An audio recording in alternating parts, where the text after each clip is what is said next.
Hello, the Scottish Parliament is back after the Easter recess, and here I am just in front of Holyrood Palace in one of the committee rooms of the Scottish Parliament.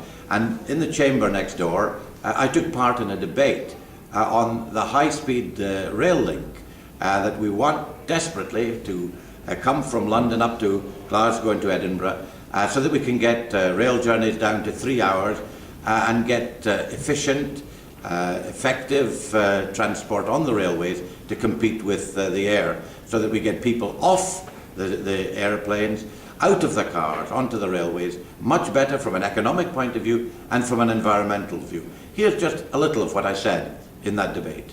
But I'm strongly in support of this. I'm a regular commuter up and down between London and Edinburgh. Like Patrick Harvey, whenever I get the opportunity, I use the train for all sorts of environmental reasons, because I believe in it, because I find it more comfortable. But I think more and more people would use the train. More and more people would be able and convinced to use the train if we had this high-speed rail link.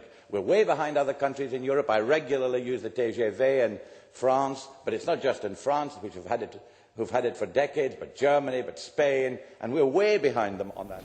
That was one debate, but the main issue in the Scottish Parliament, just as in the UK Parliament, has been Alistair Darling's budget.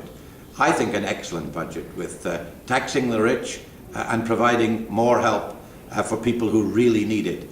But the main controversy in the Holyrood Parliament was whether or not the Scottish Government is getting as much money next year as it did last year.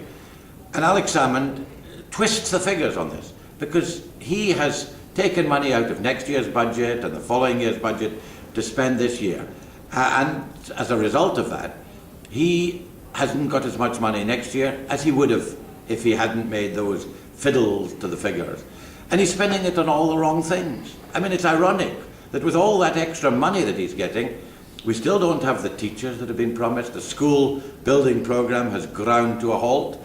And he's spending money on irrelevancies like the national conversation, a referendum on independence, things that are so peripheral, so unimportant now, when what we need are jobs for people and houses for people. That's what the money should be spent on. And Alex Salmond should be spending more time making sure that the increasing amount of money that's coming from Westminster to the Scottish Parliament is spent on the right priorities, instead of constantly moaning about Westminster. And that's the message that Ian Gray put over at First Minister's Questions in one of the most powerful interventions that Ian Gray has made since he became leader of the Labour Party in Holyrood. More from the Scottish Parliament next week.